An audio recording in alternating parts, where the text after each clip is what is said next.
आपको मालूम होना चाहिए वकीलों, इस देश का सबसे बड़ा पहला सदस्य इस देश का प्रधान राष्ट्रपति होता है। के मंदिर में उन ब्राह्मणों ने, पुजारियों ने उनको अंदर ने उस प्रतिज्ञा है, उसकी वजह से सारे देश का अम्बेडकरवादी और बुद्धिस्ट उनकी जो इनका विधायक आम पार्टी से है, उसको भी लात मार देनी चाहिए, जो एक संदेश समाज में जाए।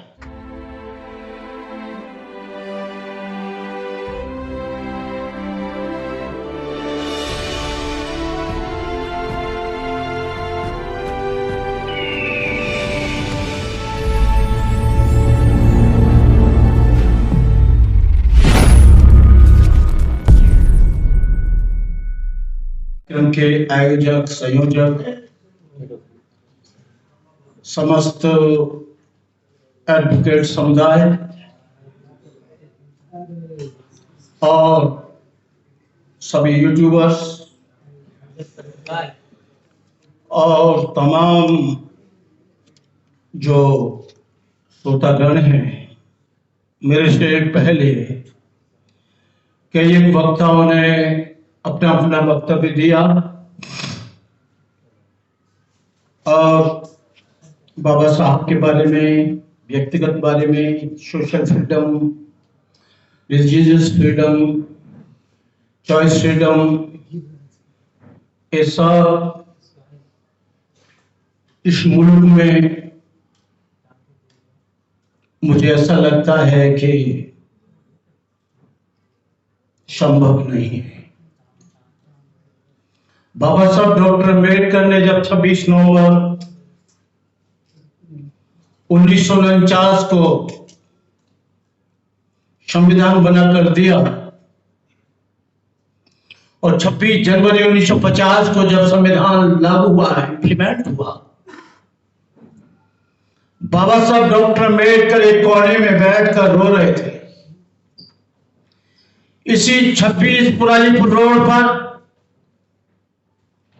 उनके जो शिष्य थे, उनके जो सेवक थे, रत्तू ने पूछा, बाबा साहब आपने कितना बड़ा काम किया है और आप रो रहे? आपने तो लोगों को हजारों साल की गुलामी की दास्ता की बेड़ियों को आपने काट दिया। जो यहां का आर्टिकल नंबर 13 है, 14 है, 15 है, 16 है, वो यहां के दलित, शोषित, पीड़ित, जो यहां के ओबीसी और बीसी और शेड्यूल कास्ट और शेड्यूल कास्ट के लोग हैं, उनके लिए वो आर्टिकल नंबर 14 और 15 और 16 एक वरदान है। लेकिन बाबा साहब डॉक्टर अम्बेडकर ने कहा, रत्तू तुम नहीं जानते हो, रत्तू तुमको पता नहीं है कि ये देश मनुवादियों का देश है और मैं संविधान ऐसे व्यक्तियों के हाथ में सौंप रहा हूं जो लोग इस संविधान को कभी इंप्लीमेंट नहीं करेंगे। जिस देश का राष्ट्रपति राजेंद्र प्रसाद राष्ट्रपति बनने पर 101 ब्राह्मणों के पैर धोता हो और उस पैर धोने की गंदगी का आचमन लेता हो और वो अहोभाग्य समझता हो, लोहिया जी ने इस पर बहुत कटाक्ष किया।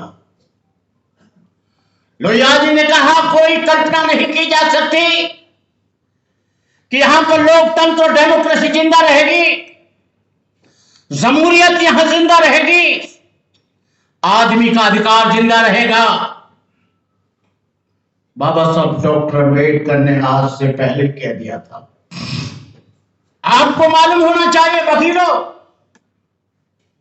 इस देश का सबसे बड़ा पहला सदस्य इस देश का प्रधान राष्ट्रपति होता है। मैं उस समय जगन्नाथपुरी में था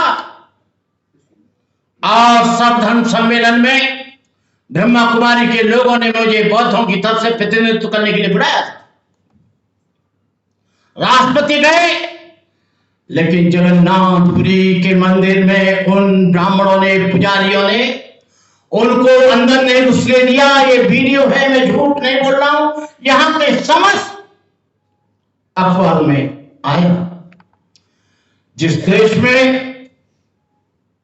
राष्ट्रपति को नहीं घुसने दिया जाता हो, डॉक्टर अम्बेडकर जैसे व्यक्ति को जो लंदन से और कोलंबिया से इतना बड़ा पढ़ाई करके आया हो, डॉक्टर अम्बेडकर बड़ौदा में बैठकर ये संकल्प लिया था कि मैं इस व्यवस्था को नेस्त नाबूद करूंगा। लेकिन यहां का सड़ियल और ढालियल ढांचा, यहां का जो सड़ियल और ढालियल ढांचा है, उसको बदलने के लिए आज से 2500 वर्ष पहले बुद्ध आए, महावीर स्वामी जैन और गुरु नानक आए, चोखा मेला आए, ज्योतिराव फुले आए, साहू जी महाराज आए, कबीर आए, रैदास आए। लेकिन वो ढांचा आज भी 5000 वर्ष से वैसा का वैसा खड़ा हुआ।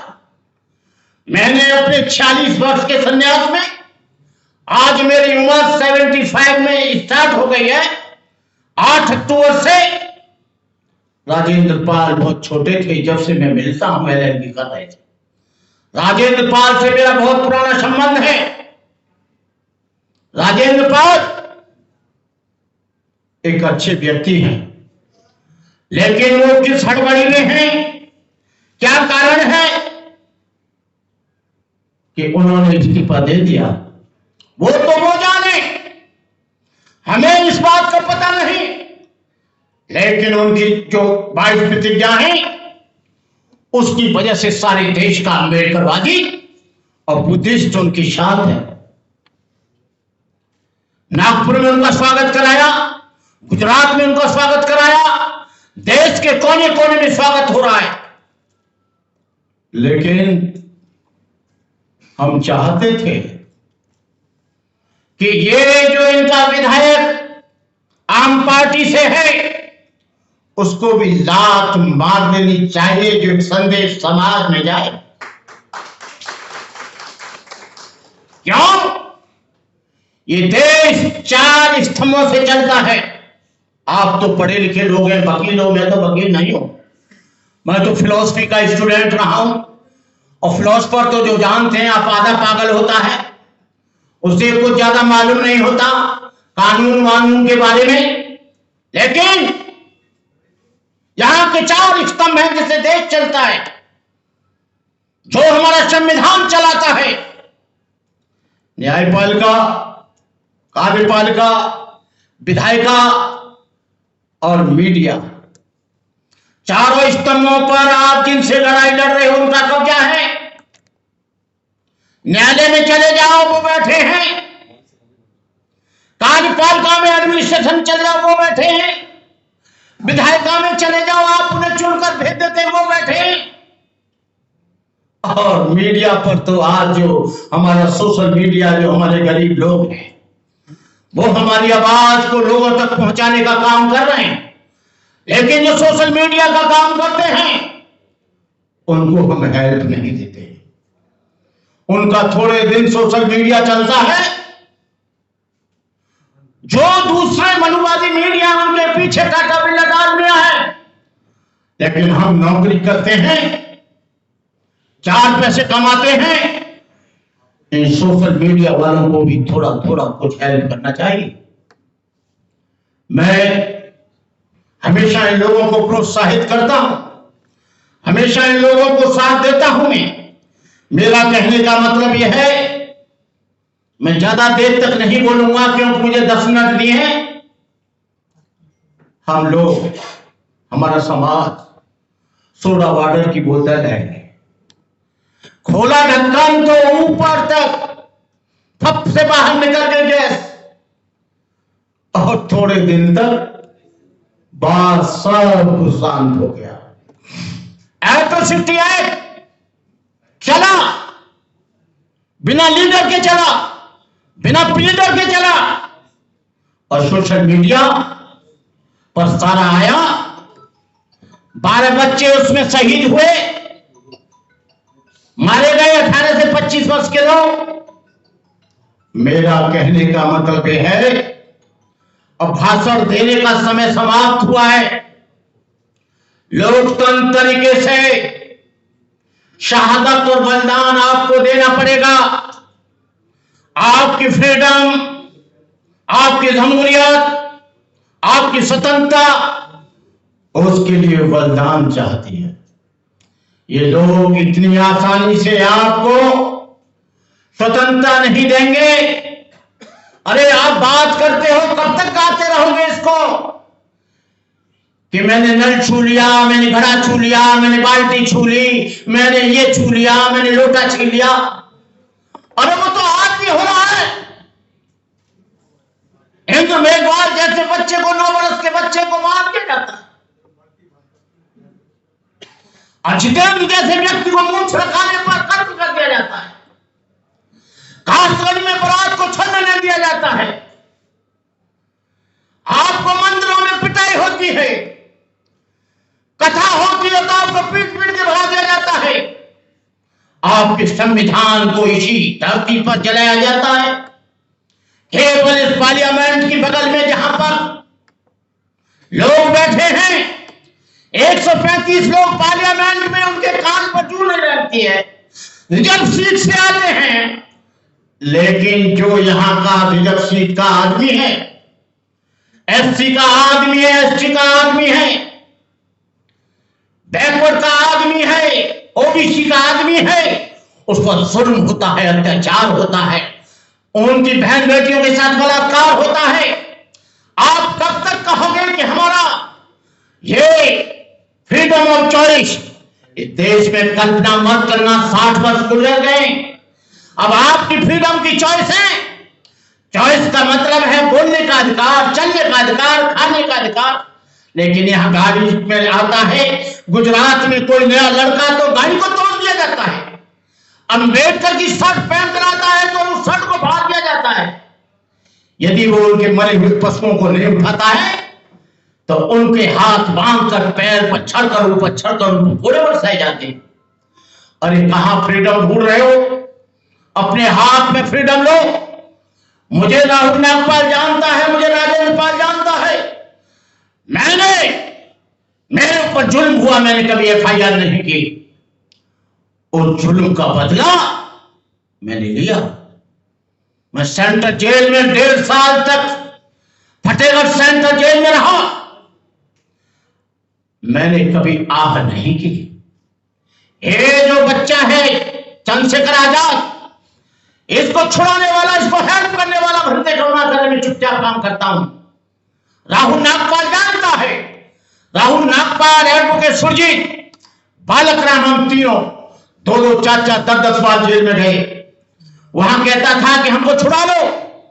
हम के छुड़ा तो लेंगे, लेकिन तू कोई पार्टी मत बनाना। आदमी सोशल मूवमेंट के पीछे अपना राजनीतिक स्वार्थ तलाश रहा है, सामाजिक आंदोलन के पीछे अपना राजनीतिक स्वार्थ पूरा करता है। बाबा साहब ने कहा था ऐसे लोगों से कभी अपेक्षा मत करना कि ये तुम्हारा और तुम्हारे समाज का काम करेंगे। काशीराम कहते थे, हम जीते ना जीते, विधायक आए ना आए, राजनीति चले ना चले, लेकिन सामाजिक आंदोलन निरंतर चलता रहना चाहिए। जिसका समाज मजबूत होता है उसकी राजनीति मजबूत होती है।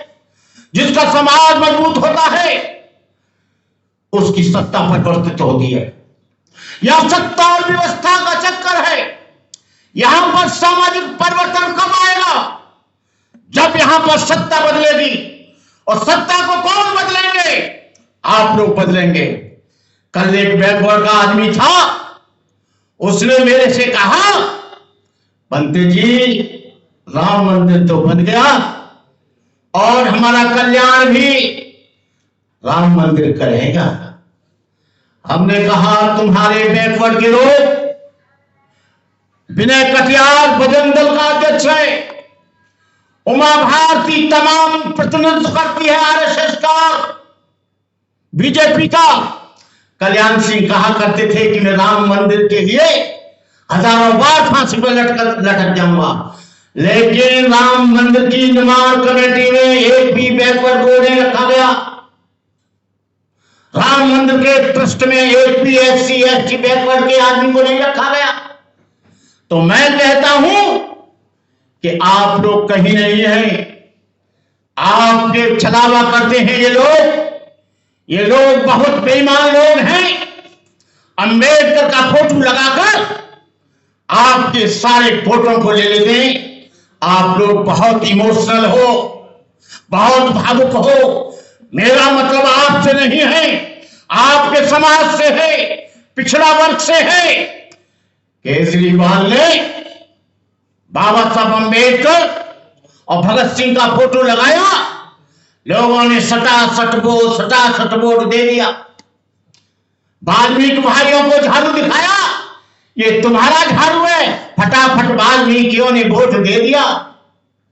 अंबेडकर का फोटो दिखाकर वो वोट ले गए, झाड़ू दिखाकर वो वोट ले गए, मुख्यमंत्री बन गए।